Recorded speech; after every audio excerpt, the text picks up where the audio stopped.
This is Chapter 5, talking about special needs. One of the most important things you can do with special needs is interact with the kids. Make sure that the activities that you're doing are age-appropriate, developmentally appropriate, as we talked about in some of the earlier videos.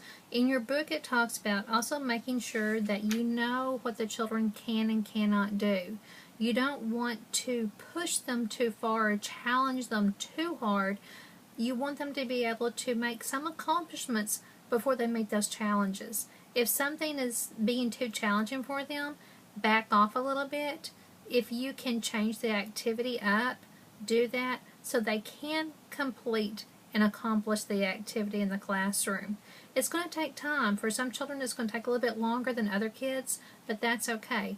They're on their own timeline. They're not on the same timeline as the other kids in the classroom. It also talks about in the book that we need to make sure that for the children who have specific disabilities that are a little bit different than others, children who are blind, deaf, Down syndrome, or severe multiple or physical handicaps are accommodated at all times in different activities in the classroom, that you don't leave them sitting by themselves over to the side by themselves and alone with no interaction. Just because a child cannot interact back with us doesn't mean we should not interact with that child. That is very, very, very important. You never leave a child alone and ignore them that has a special need because of that disability. Okay, always include them in the classroom.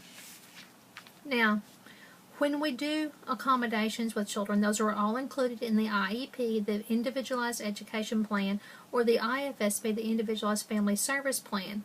In that, the special education, early childhood special education teacher should go over that with you and tell you specifically what you need to be working on with those kids in that classroom.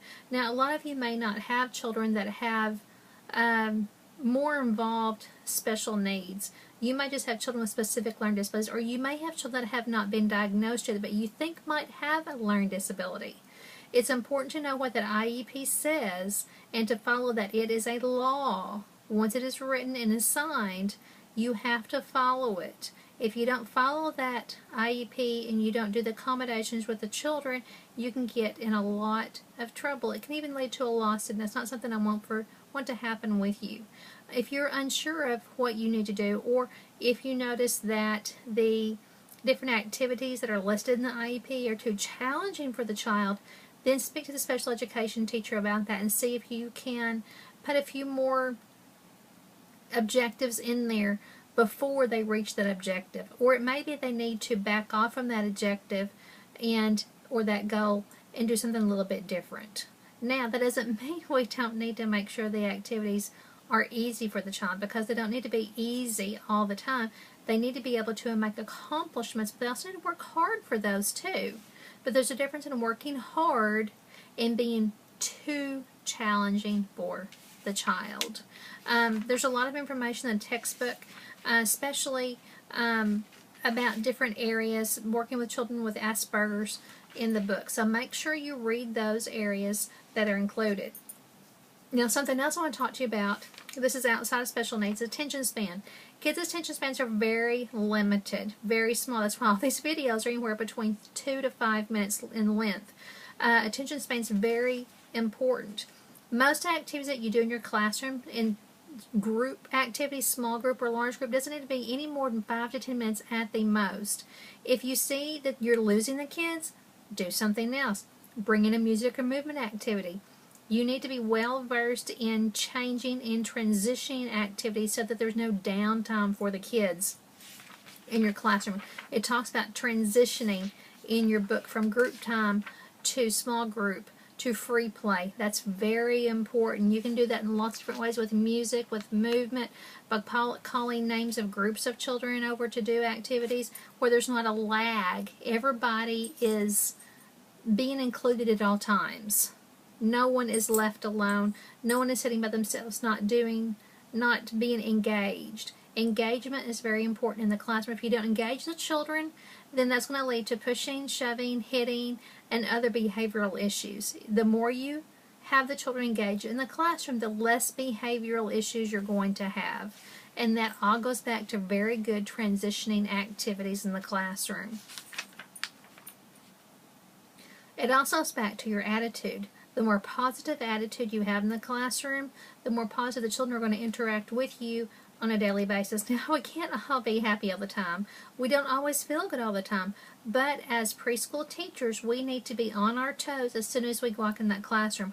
We need to be ready for every child that walks in that classroom, no matter how they're feeling that morning. Our job is to help that child feel comfortable in the classroom, help those children to feel needed in the classroom and to feel loved. And to teach the children, make it a fun day for them and an engaging day where they leave that day having learned something that they did not before, or either they built on prior learning, which is what we go back to call constructing knowledge, which goes back to Vygotsky and Piaget. They're the ones that were big constructivist theorists. And so you're going to be hearing those words throughout this presentation and throughout this class. Also, preparation. As I talked about before, you can't just walk into a classroom and teach. You have to have lots of presentation. You have to have lots of preparation done beforehand. You have to make sure your activities are ready. You have your center set up, have enough construction paper and paint where it needs to be. Know what you're going to be doing during the day. Have your books pulled already that morning or the night before and ready to go the next day. I know myself, I usually are running late at sometimes, but so it's better for me if I prepare beforehand rather than the morning of.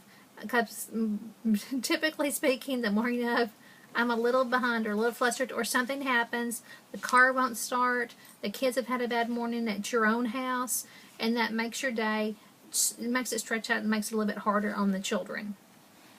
So, making sure you're prepared is one of the most important things you can do in that classroom. Okay, if you have any other questions over Chapter 5, this is the last video, the 5th video in the series for Chapter 5. Thank you, and I will have some more videos coming up for you later. Have a good week.